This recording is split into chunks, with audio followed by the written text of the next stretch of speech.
أعوذ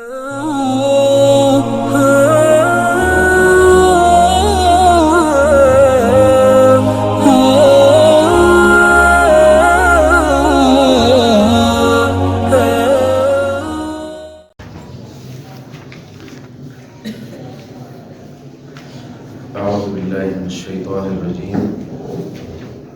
بسم الله الرحمن الرحيم. وَإِذَا أَذَقْنَا النَّاسَ، اور جب ہم چکھاتے ہیں لوگوں کو، رحمتاً کوئی رحمت، من بعد الضراء، بعد اس تکلیف کے، مستہم جو ان کو پہنچے، اذا لہم تو اس وقت ان کے لیے مکرٌ حیلہ ہوتا ہے، فی آیاتنا ہماری آیتوں میں، قل آپ کہہ دیجئے اللہ اسرع مکرا، اللہ پاک سب سے زیادہ جلدی ہیلے کا بدلہ دینے والا ہے۔ ان رسولنا، بے شک ہمارے فرشتے، یکتبون لکھتے ہیں، ما تمکرون جو تم ہیلے کرتے ہو۔ هو الذی، اللہ وہ ہے، یسیرکم جو تمہیں پھراتا ہے، چلاتا ہے، فی البر خشکی میں، والبحر اور سمندر میں، حتی یہاں تک، اذا کنتم جب ہو تم، فی الفلک کشتی میں، وجرینہ اور وہ کشتیاں لے کر چلتی ہیں، بہم لوگوں کو، بریح طیبۃ نرم ہوا کے ساتھ، موافق ہوا کے ساتھ، وفرحوا اور لوگ خوش ہو جائیں، بہا اس پر، جاءتھا ریح تو آ جاتی ہے اس کشتی کو یا اس نرم ہوا پر، ریح عاصف تند و تیز ہوا، وجاءہم الموج اور آتی ہے ان لوگوں پر موج، لہر، من کل مکان ہر طرف سے، وظنوا اور وہ خیال کر لیتے ہیں، انہم احیط بہم کہ ان کو گھیر لیا گیا، دعوا اللہ تو وہ پکارتے ہیں اللہ پاک کو، مخلصین لہ الدین اس حال میں کہ خالص کرتے ہیں اس کے لیے دین، بندگی، پکار کو، لئن انجیتنا اگر تو ہمیں نجات دے دے، من ہذہ اس مصیبت سے، لنکونن ضرور بالضرور ہم ہو جائیں گے، من الشاکرین شکر گزاروں میں سے، فلما انجاہم پھر جب اللہ پاک ان کو نجات دیتا ہے، اذا ہم اس وقت وہ، یبغون سرکشی کرتے ہیں، فی الارض زمین میں، بغیر الحق ناحق، یا ایھا الناس اے لوگو، انما سوائے اس کے نہیں، بغیکم تمہاری سرکشی، علی انفسکم تمہارے اوپر وبال ہے، متاع الحیات الدنیا تم حاصل کرو دنیا کی زندگی کا نفع، ثم الینا مرجعکم پھر ہماری طرف تمہارا لوٹ کر آنا ہے، فننبئکم تو ہم بتا دیں گے تم کو، بما کنتم تعملون وہ جو تم کرتے تھے۔ گزشتہ آیت کریمہ میں اللہ تبارک و تعالی نے بتا دیا کہ یہ نشانی کا مطالبہ کرتے ہیں، پیغمبر سے معجزہ طلب کرتے ہیں کہ ان کے مطالبے کے مطابق کوئی معجزہ ان کو دکھایا جائے، کوئی نشانی ان کو دکھائی جائے۔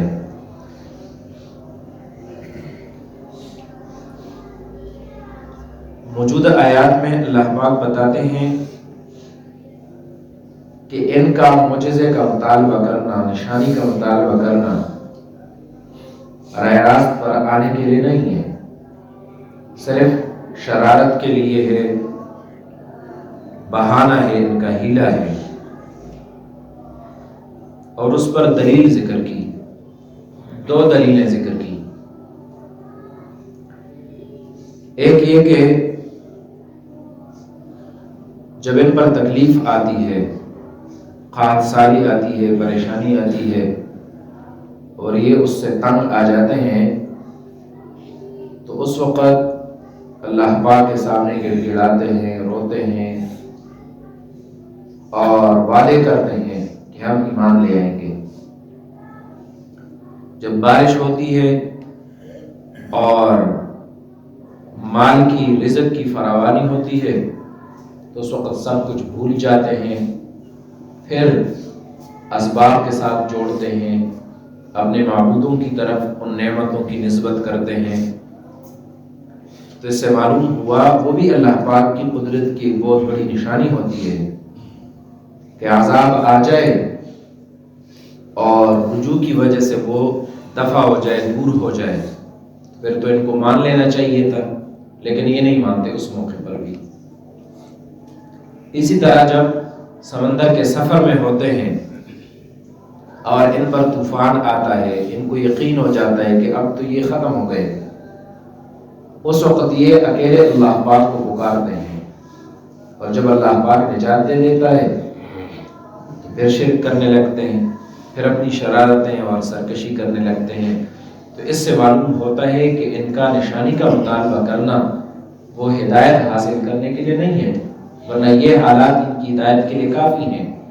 یہ اللہ تبارک و تعالیٰ کی قدرت کی بڑی نشانی ہے، لیکن اس سے یہ لوگ عبرت حاصل نہیں کرتے۔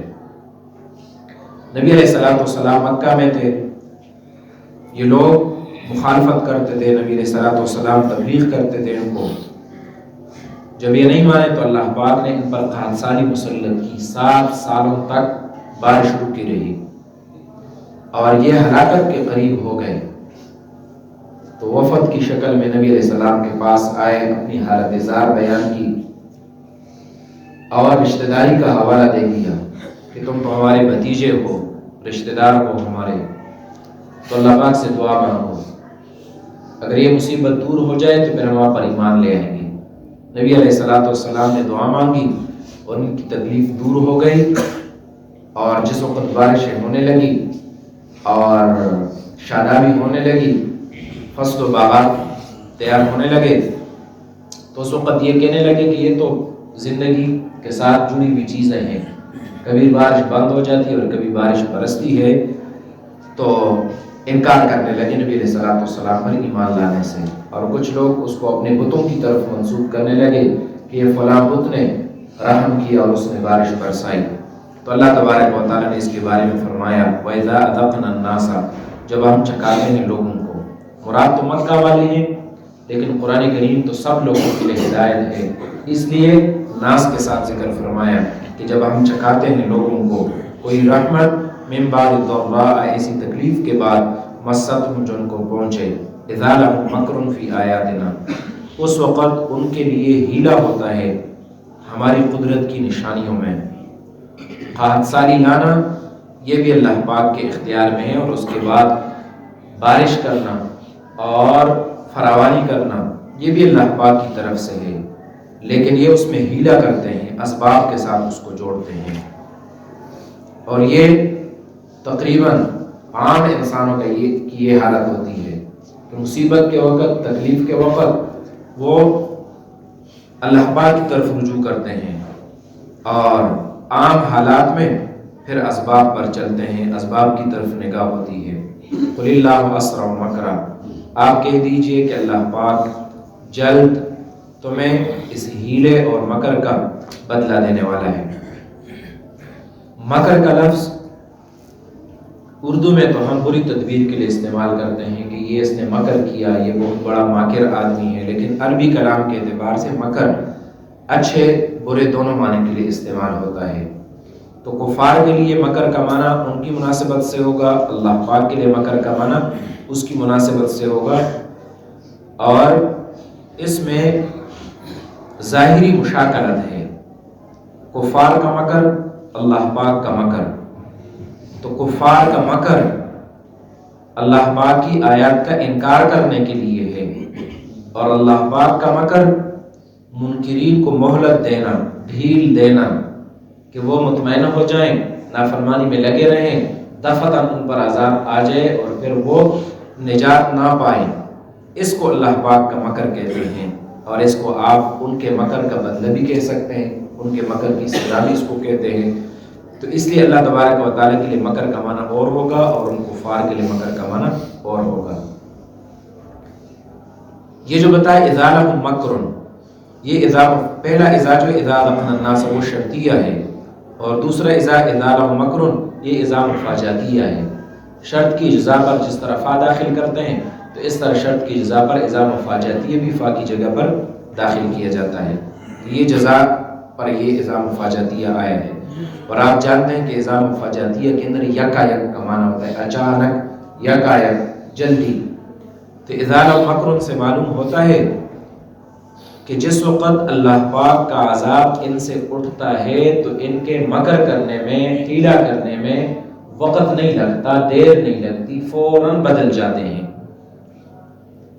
تکلیف میں ہوتے ہیں، بڑے شریف ہوتے ہیں اور اللہ پاک سے مانگتے ہیں، رجوع کرتے ہیں، عاجزی کرتے ہیں، جب تکلیف اٹھتی ہے تو بدلنے میں دیر نہیں لگتی۔ اذا نے یہ بتا دی، اذا مفاجاتیہ، کہ یہ جلدی بدل جاتے ہیں، جلدی ہیلے اور مکر کرنے لگ جاتے ہیں، تو وہ سریع المکر ہو گئے۔ ہیلا کرنے میں، مکر کرنے میں وہ جلد باز ہیں، سریع ہیں۔ اللہ پاک نے اپنے بتائے اللہ اسرع، وہ سریع ہیں اور اللہ پاک اسرع ہے، اس سے زیادہ جلدی ان کے مکر کی تدبیر اللہ تبارک و تعالیٰ کرتے ہیں۔ ان رسلنا یکتبون ما تمکرون، بے شک ہمارے فرشتے لکھتے ہیں جو وہ ہیلے کرتے ہیں، جو مکر اور تدبیر کرتے ہیں۔ جب ان کا مکر ظاہر ہے تو اللہ پاک کی طرف سے عذاب یقینی ہے، اور یہ بتانا کہ فرشتے لکھتے ہیں، جب فرشتوں کے علم میں ہے وہ، تو اللہ پاک سے مخفی کیسے رہ سکتا ہے؟ اور اللہ پاک کا یہ بتانا کہ مجھے تمہارے اعمال کا پتہ ہے، تو یہ تنبیہ ہوتی ہے اور یہ ان کو تخویف ہوتی ہے کہ جب اللہ پاک بتاتا ہے کہ مجھے پتہ ہے، اس کا مطلب ہے کہ اس پر بدلہ ملے گا، تمہیں سزا ملے گی۔ دوسری مثال اور یہ چوتھی عقلی دلیل بھی ہے اللہ پاک کی توحید پر۔ تین عقلی دلائل پہلے رکوع میں ذکر ہیں اور یہ چوتھی دلیل ہے۔ اللہ وہ ہے یسیرکم، جو تمہیں چلاتا ہے، پھراتا ہے، فی البر، خشکی میں، جنگل میں، والبحر، اور سمندر میں، تجارت کے لیے، سیر و سیاحت کے لیے، مختلف اغراض مقاصد کے لیے لوگ خشکی اور سمندر کا سفر کرتے ہیں۔ حتی اذا کنتم فی الفلک، یہاں تک کہ جب تم کشتی میں ہو۔ فلک واحد اور جمع دونوں کے لیے استعمال ہوتا ہے، مذکر مؤنث دونوں طرف استعمال ہوتا ہے۔ جب تم کشتی میں ہو،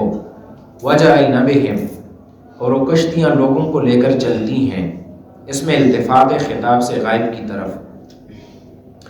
اور وہ کشتیاں ان کو لے کر چلتی ہیں۔ تو دیکھیں کنتم مخاطب کا صیغہ ہے اور بہم غائب کا صیغہ ہے، اس صورت میں التفات ہوگا، اور التفات میں نقطہ ہوتا ہے۔ یہاں تک کہ جب تم کشتی میں ہو اور وہ کشتیاں ان کو لے کر چلتی ہیں، پہلے خطاب کیا اور پھر ان کو غائب کی صیغے کے ساتھ ذکر فرمایا۔ تو نافرمان لوگوں کے ساتھ جب اللہ پاک اس طرح کلام کرے، پہلے خطاب اور پھر غائب، تو یہ ناراضگی کی علامت ہوتی ہے کہ ان کے ساتھ خطاب کرنا، تکلم کرنا چھوڑ دے اور ان کو غائب فرض کر کے ان کے بارے میں کلام کرے، تو اللہ پاک کی ناراضگی کی علامت ہوتی ہے۔ اور جب مومنین کے ساتھ غائب کی صیغے کے ساتھ خطاب کر کے پھر مخاطب کا صیغہ استعمال کیا جاتا ہے، تو یہ توجہ اور اللہ پاک کی رضامندی کی علامت ہوتی ہے۔ جس طرح مسلمان لوگ نماز کے لیے کھڑے ہوتے ہیں، اللہ پاک کو غائب کی صیغے کے ساتھ یاد کرتے ہیں، الحمدللہ رب العالمین، الرحمن الرحیم، مالک یوم الدین۔ تو جب اتنا تذکر اللہ پاک کا کرتے ہیں تو اللہ جل شانہ کو اپنے سامنے تصور کر کے ایاک نعبد و ایاک نستعین کہتے ہیں۔ وہ توجہ کی ایک علامت ہے، غائب کے بعد خطاب کا صیغہ، اور پہلے خطاب کا صیغہ اور پھر غائب کا آ جائے تو یہ بے توجہی کی علامت ہوتی ہے کسی سے، کہ آپ اس کے ساتھ توجہ ترک کر دیں اور اس کی طرف التفات چھوڑ دیں، تو اس لیے یہاں التفات کو استعمال کیا گیا۔ اور شیخ الہند نے جو ترجمہ کیا میں نے آپ کو وہی بتایا، اس صورت میں پھر التفات کا نقطہ بتانے کی ضرورت نہیں ہوگی۔ یہاں آپ وقف بھی دیکھ رہے ہیں، حتی اذا کنتم فی الفلک، یہاں تک کہ جب تم کشتی میں ہو، وجرین بہم، اور وہ کشتیاں لوگوں کو لے کر چلتی ہیں، لوگوں کو لے کر چلتی ہے، تم بھی اس میں ہوتے ہو، لوگوں کو کشتیاں لے کر چلتی ہے، پھر اس میں التفات بتانے کی ضرورت نہیں ہے۔ وہ کشتیاں ان کو لے کر چلتی ہیں بریح طیبہ، موافق ہوا کے ساتھ، نرم ہوا کے ساتھ، اتنی ہوا جو کشتی کو لے کر چلے۔ پہلے زمانے میں باد والی کشتیاں ہوتی تھی، بڑے بڑے اس کے اندر شاطیر لگے ہوتے تھے کشتیوں میں، اس کے ساتھ کپڑے لگائے ہوتے تھے جھنڈوں کی طرح، تو ان کو گراتے،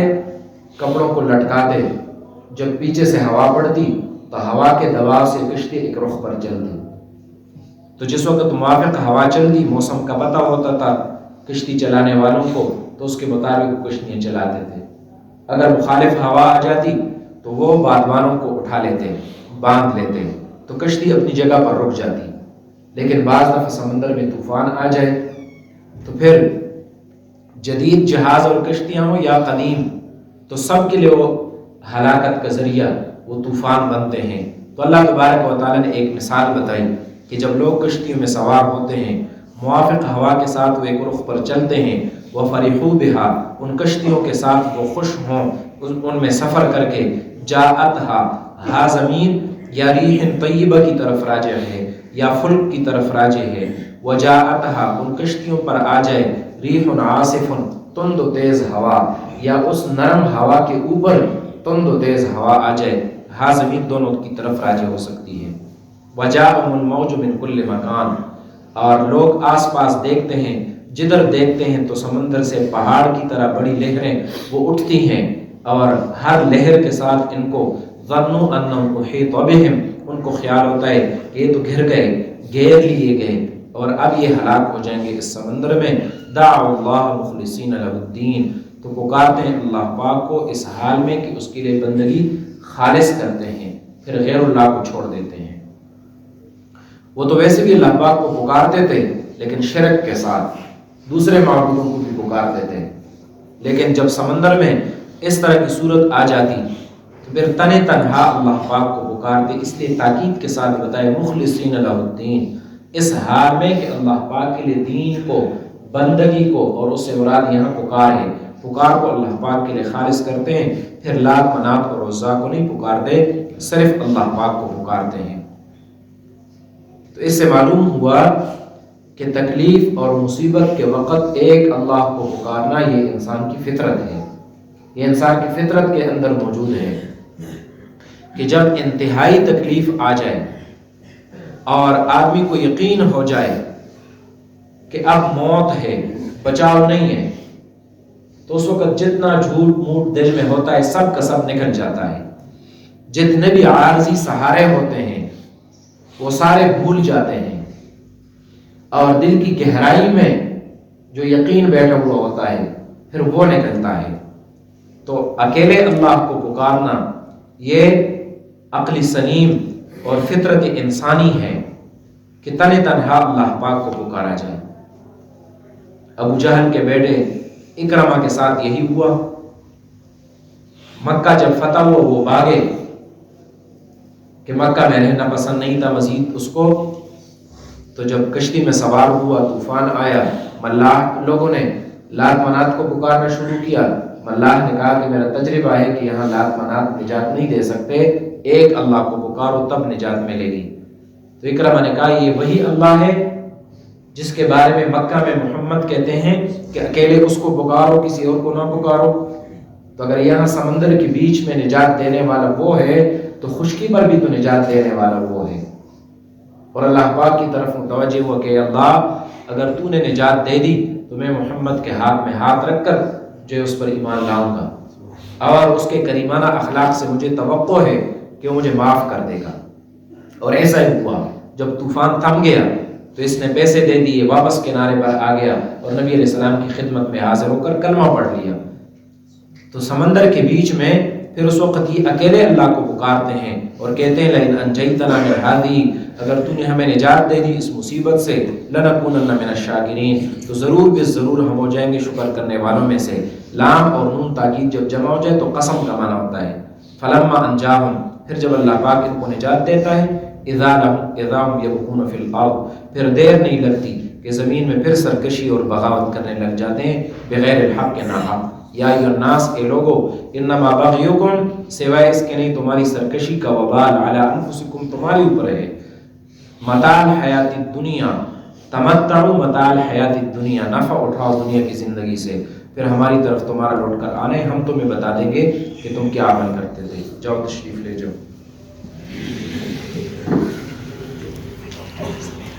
جاؤ۔